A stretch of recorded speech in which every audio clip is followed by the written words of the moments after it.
أعوذ بالله من الشيطان الرجيم بسم الله الرحمن الرحيم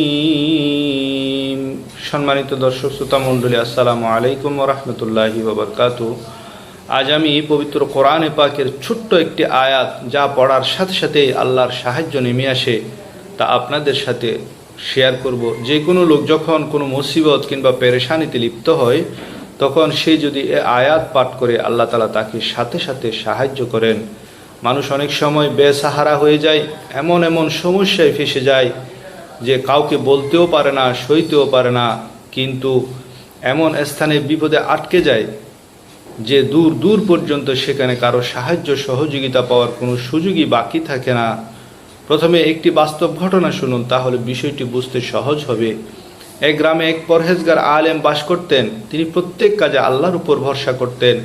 তার কাছে কেউ দোয়া চাইলে তিনি সুন্নতি পন্থায় দোয়া করতেন, আর তা হলো তিনি সালাতে দাঁড়িয়ে যেতেন আর বেশি বেশি কোরআনের সে আয়াতটি পড়তেন।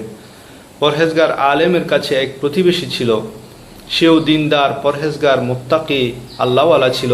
একদিন সেই লোকটি ওই পরহেজগার আলেমের কাছে এসে অভিযোগ করলো যে, হুজুর, আমার ছেলেটি বিদেশে থাকে, সেখানে আমার আর কেউ নেই। সে বিদেশের মধ্যে কোনো একটা মিথ্যা অভিযোগের কারণে পুলিশের হাতে গ্রেফতার হয়েছে। এখন আপনি একটু তার জন্য কি করতে পারেন একটু দেখুন। আপনার কোনো পরিচিত থাকলে তাদের কাছে একটু কল করে বলুন আমার ছেলেটির জন্য কিছু ব্যবস্থা করতে। তখন ওই বুজুর্গ যায় নামাজে দাঁড়িয়ে গেলেন, নামাজ পড়া আরম্ভ করলেন। নামাজের পরে তিনি এই দোয়াটি পড়তে বললেন এবং ওই লোকটিকেও বললেন, আপনি এই দোয়াটি পড়ুন, আমিও পড়ছি। দোয়া করছেন, কিন্তু ওই লোকটি বলছে, আমি এসেছি তাকে কল করে ওনার পরিচিত কাউকে বলার জন্য, কিন্তু তিনি সেটি না করে তিনি জায়নামাজে দাঁড়িয়ে গেলেন। তখন তিনি উত্তরে বললেন, আমি তোমার ছেলের জন্যই তো কাজ করছি, তার মুক্তির জন্য আল্লাহর কাছে সুপারিশ করছি, দোয়া করছি, আর এটাই সবচেয়ে বড় সুপারিশ। তিনি যাকে মুক্ত করবেন তাকে কেউ আটকে রাখতে পারবে না। এই বুজুর্গ জায়নামাজ থেকে উঠে না দাঁড়াতেই এক মহিলা ওই লোকটিকে ডাকতে লাগলো, বলতে লাগলো, ভাই, তোমার কল্যাণ হোক, তোমার ছেলে নাকি ছাড়া পেয়েছে, এখনই আমরা খবর পেলাম। সেই এই কথা শোনা মাত্র বাড়িতে ফিরে গেল। লোকটি বুঝতে পারলো বিপদ মুক্তির জন্য যখন মানুষ অসহায় হয়ে পড়ে, কোনো উপায় যখন আর বাকি থাকে না, তখন আল্লাহর কাছে সাহায্য প্রার্থনা করতে হবে। এমনকি সদা সর্বদা আমাদের যে কোনো বিষয়ে আল্লাহর কাছে সাহায্য চাইতে হবে। যেমন আমাদের প্রিয় নবী মুহাম্মদ সাল্লাল্লাহু আলাইহি ওয়াসাল্লামের নিকট যখন কোনো কঠিন কাজ আসতো, তখন তিনি সালাতে দাঁড়িয়ে যেতেন, দোয়া করতেন। আমাদের মনে রাখতে হবে, আমরা সূরা ফাতিহার মধ্যে পাঠ করি, ইয়্যাকা না'বুদু ওয়া ইয়্যাকা নাস্তাঈন, অর্থাৎ হে আল্লাহ, আমরা তোমারই ইবাদত করি, তোমারই কাছে সাহায্য প্রার্থনা করি। এই আয়াতের আমরা আল্লাহর সাহায্যের আশা রাখি, আল্লাহর উপর ভরসার কথা বলি। আল্লাহর উপর যার আস্থা যত বেশি, তার সফলতার পরিপূর্ণতা তত বেশি। তাওয়াক্কুল একটি গুণ, একটি ইবাদত, এটি অর্জন ছাড়া ঈমান অসম্পূর্ণ থাকে। সে কারণে আল্লাহ ছাড়া অন্য কারো উপর তাওয়াক্কুল করা যায় না।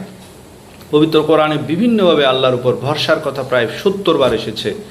যেমন কোরআনে কারীমে তাওয়াক্কুল শব্দটি 9 বার এবং এর বহুবচন মুতাওয়াক্কিল 4 বার, বিভিন্ন ক্রিয়াপদে 33 বার এবং ওয়াকিল শব্দটি এসেছে 24 বার, মোট 70 বার। ইসলামী শরীয়তে তাকদীরে বিশ্বাস রাখা ওয়াজিব, তাই তাকদীরে বিশ্বাস রাখার পাশাপাশি চেষ্টা অব্যাহত রাখতে হবে।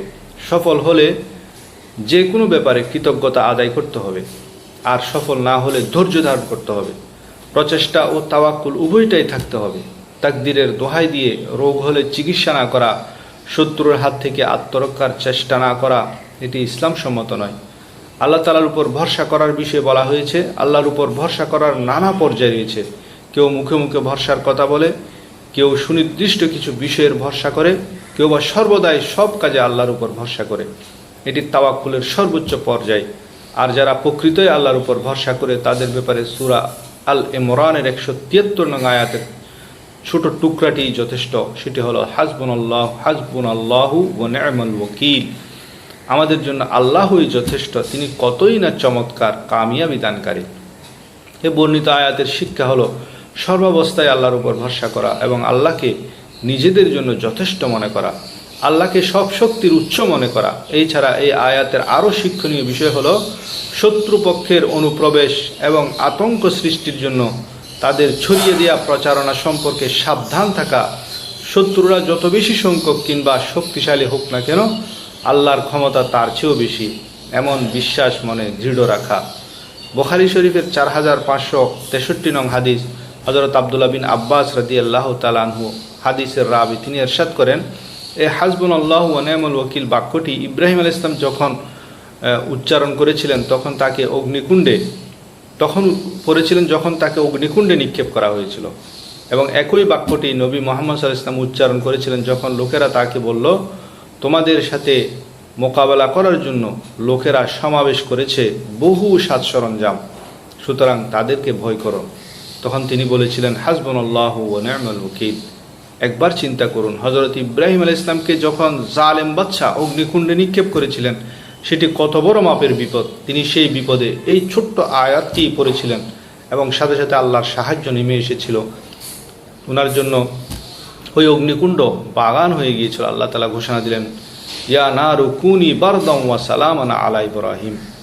তিনি আমাদের প্রিয় নবীকে যখন শত্রুর ভয় দেখানো হয়েছিল তখনও তিনি এই আয়াতটি পাঠ করেছিলেন। আমরাও যদি আজ প্রকৃতপক্ষে আল্লাহর উপর পূর্ণ আস্থা রেখে এই আমল করি, তাহলে সাথে সাথে আল্লাহর গায়েবী সাহায্য নেমে আসবে।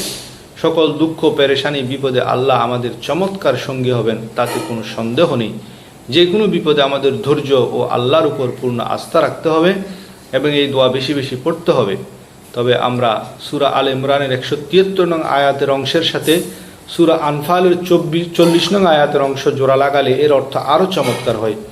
যেমন সূরা ইমরানের আয়াত অংশ হলো হাসবুনাল্লাহু ওয়া নি'মাল ওয়াকিল, আর সূরা আনফালের আয়াতের অংশ হলো নি'মাল মাওলা ওয়া নি'মান নাসির। হাসবুনাল্লাহু ওয়া নি'মাল ওয়াকিল, নি'মাল মাওলা ওয়া নি'মান নাসির। অর্থাৎ আমাদের জন্য আল্লাহই যথেষ্ট, কতই না চমৎকার কামিয়াবি দানকারী, আল্লাহ কতই না চমৎকার সাহায্যকারী। আল্লাহ তাআলা আমাদেরকে আমল করার তৌফিক দান করুন। যে কোনো পেরেশানি, বিপদ আপদ মুসিবতে আল্লাহর উপর ভরসা করার তৌফিক দান করুন এবং আল্লাহ আমাদের সকলকে বিভিন্ন ধরনের পেরেশানি থেকে হেফাজত করুন। আমিন।